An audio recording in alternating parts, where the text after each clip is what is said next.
네, 오늘은 출애굽기 11장 말씀 같이 보도록 하겠습니다. 제가 먼저 말씀 봉독합니다. 여호와께서 모세에게 이르시기를 내가 이제 한 가지 재앙을 바로와 애굽에 내린 후에야 그가 너희를 여기서 내보내리라.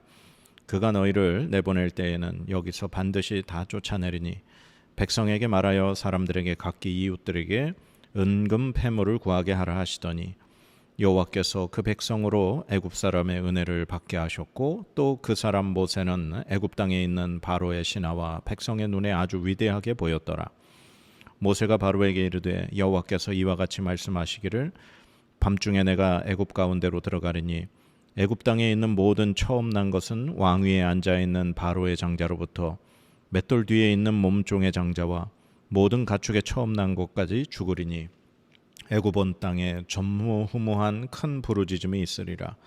그러나 이스라엘 자손에게는 사람에게나 짐승에게나 개 한 마리도 그 혀를 움직이지 아니하리니 여호와께서 애굽 사람과 이스라엘 사이를 구별하는 줄을 너희가 알리라 하셨나니 왕의 이 모든 신하가 내게 내려와 내게 절하며 이르기를 너와 너를 따르는 온 백성은 나가라 한 후에야 내가 나가리라 하고 심히 노하여 바로에게서 나오니라. 여호와께서 모세에게 이르시기를 바로가 너희의 말을 듣지 아니하리라. 그러므로 내가 애굽 땅에서 나의 기적을 더하리라 하셨고 모세와 아론이 이 모든 기적을 바로 앞에서 행하였으나 여호와께서 바로의 마음을 완악하게 하셨으므로 그가 이스라엘 자손을 그 나라에서 보내지 아니하였더라. 아멘. 예, 오늘은 출애굽기 11장은 좀 짧은 본문입니다. 하나님께서 모세에게 이제 마지막 재앙을 내릴 것이다. 그리고 그 재앙으로 인해서 그가 너희를 다 내보낼 것이다. 말씀하시죠. 그런데 하나님이 모세에게 말씀하십니다. 백성들에게 전해서 너네들이 나갈 때 그 애굽의 이웃들에게 은금 패물을 구하게 하라. 그렇게 말씀하시죠. 그러면서 3절에 하나님께서 그 백성으로 애굽 사람의 은혜를 받게 하셨다. 그리고 모세는 애굽 땅에 있는 바로의 신하와 백성들의 눈에 아주 위대하게 보였다. 그렇게 말씀하고 있습니다. 그리고 이제 하나님이 이제 모세에게 전한 말씀을 모세가 바로에게 전하죠. 이제 하나님께서 밤에 애굽 가운데로 들어가실 것이다. 그러면 너의 바로의 장자로부터 종의 장자, 심지어는 가축의 처음 난 것까지 다 죽게 될 것이다. 그렇게 말을 합니다. 이러한 일은 애굽이 생겨난 이래 처음 있는 일일 것이다. 전무후무한 큰 부르짖음이 있으리라 말을 전하죠. 그러나 이스라엘 백성들에게는 사람이 됐건 짐승이 됐건 그 어느 것 하나 다치지 않을 것이다. 그렇게 말을 합니다. 그러면서 모세가 바로에게 네 신하들이, 그러니까 바로의 신하들이 내 앞에 절을 하고 엎드리면서 제발 나가달라고 한 후에 내가 나갈 거다. 그렇게 말을 전하면서 모세가 심히 노하여 바로에게서 나왔다. 그렇게 지금 말을 하고 있습니다. 근데 우리가 그 10장 마지막 부분에 봤지만 바로가 모세한테 그랬죠. 이 흑암의 재앙이 끝나면서 네가 내 얼굴을 보는 날에는 죽을 것이다. 그렇게 얘기했습니다. 그런데 지금 이 모세가 바로한테 이 마지막 장자가 죽는, 처음 태어난 것들이 죽는 재앙을 지금 전하면서 이제 화를 내고 노하면서 이제 바로 앞에 나왔다 그랬거든요. 그러면 바로가 너 내 얼굴 보면 죽을 거야 했는데 지금 다시 만났다는 것은 이게 말이 안 됩니다. 그래서 이 지금 마지막 장자의 죽음을 예고한 이 말을 언제 한 이야기로 우리가 이해해야 되냐면 바로 그 10장의 마지막 절에 이렇게 돼 있죠. 모세가 이르되 당신이 말씀하신 대로 내가 다시는 당신의 얼굴을 보지 아니하리이다. 그렇게 말을 했습니다. 그러니까 마지막 이 모세와 바로가 대화하는 그 장면에서 바로 이 모세가 바로에게 이 마지막 장자가 죽는 이 재앙에 대한 이야기를 하고, 그리고 말씀에서 본 것처럼 내가 나가리라 하고 심히 노하여 바로에게서 나오니라. 그러고서는 이제 헤어진 것으로 우리가 그렇게 이해를 하면 됩니다. 그러니까 이 10장 출애굽기 10장의 마지막 부분이 이 11장과 연결돼서 이 드디어 모세가 이 마지막 말을 하고 바로에게서 나온 것, 그것으로 우리가 이해를 하면 무리가 없습니다. 그렇게 해서 이제 마지막으로 모세는 이 모든 말을 전하고 바로에게서 이제 완전히 나오게 된 거죠. 그리고 하나님이 이제 또 모세에게 말씀하시기를, 그러나 바로가 이 말을 듣지 않을 거다. 그러면서 하나님이 애굽 땅에 이 기적을 내가 행해서 이제 바로가 마지막에 무릎을 꿇게 될 거라는 이야기를 해주시는 거죠. 그런데 이 모든 것은 바로가 그의 마음을 바꾸지 않고 그의 마음을 완악하게 된 것은 마지막까지 하나님께서 그렇게 하신 것이다. 그렇게 말씀을 하고 있습니다. 이 짧은 이 11장 말씀인데요.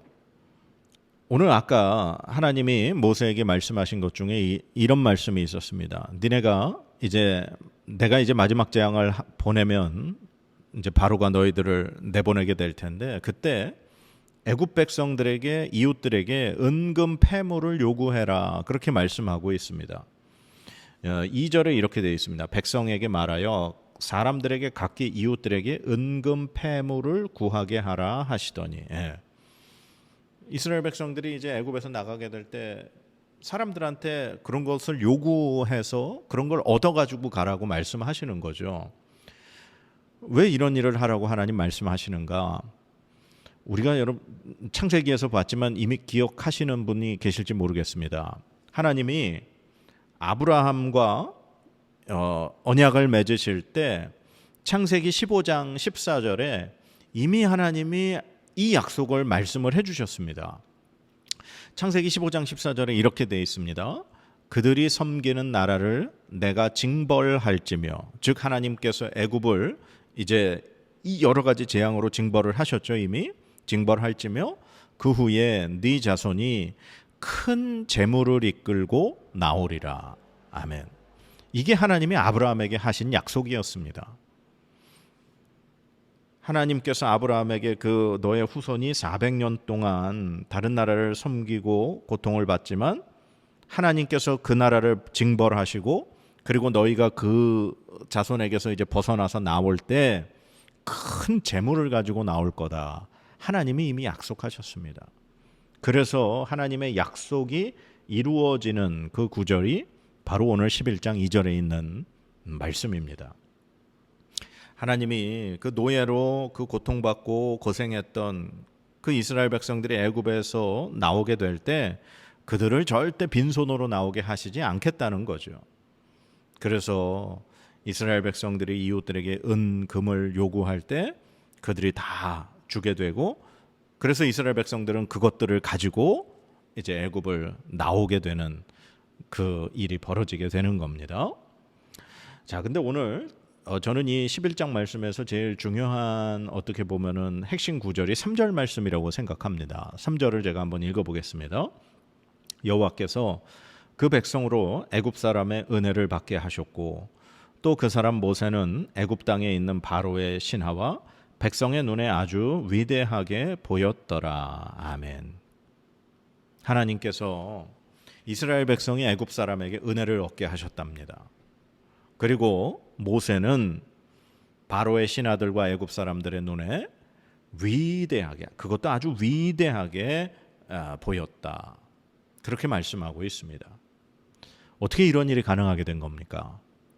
어떻게 노예들인 이스라엘 백성들이 애굽 사람들에게 은혜를 받게 될 수 있을까요?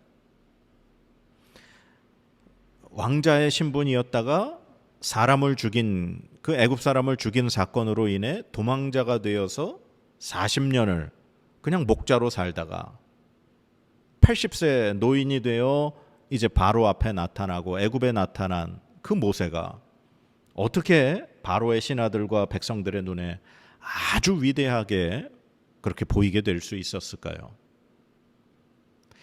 모세가 위대해서입니까? 아니면 이스라엘 백성이 뭐 위대해서입니까? 그렇지 않습니다. 이스라엘 백성들이 애굽 사람들에게 은혜를 받게 된 것은 바로 이스라엘 백성의 하나님 때문이죠. 이스라엘 백성의 하나님 때문에, 그 하나님이 지금 일으키시는 표징, 이적, 기적들 때문에 애굽 사람들이 이스라엘 백성들에게 은혜를 베푸는 겁니다. 모세가 뭐 위대해 보이는 게 뭐가 있습니까? 바로 하나님의 말씀대로 행한 모세가 애굽 사람들 눈에 두려운 존재로 보이는 겁니다. 그렇다면 이스라엘 백성들이 은혜를 얻게 되고 모세가 두려움으로 보이게 되는 이유는 바로 하나님이라는 사실인 거죠. 사람이 두려운 것이 아니고 사람이 은혜를 얻게 되는 것이 아니라 바로 그들과 함께 하시는 하나님, 그들을 통해 역사하시는 하나님 때문에 그들이 은혜를 얻고 두렵게 보이게 되는 거라는 사실, 우리 기억해야 할 것입니다. 그러면 우리가 사람들에게 은혜를 얻는 그러한 삶을 사는 것 어떻게 해야 될까요? 우리가 사람들 앞에 권위를 가질 수 있는 것 어떻게 해야 될까요? 그것은 바로 하나님을 우리가 잘 섬길 때, 하나님의 말씀에 순종할 때, 하나님과 함께 살아갈 때 사람들이 우리에게 은혜를 베풀고 사람들이 우리를 두려워하게 되는 것입니다. 사람의 권위는 절대로 그 사람에게서 나오지 않습니다. 그 사람의 행동에서 나오지 않습니다.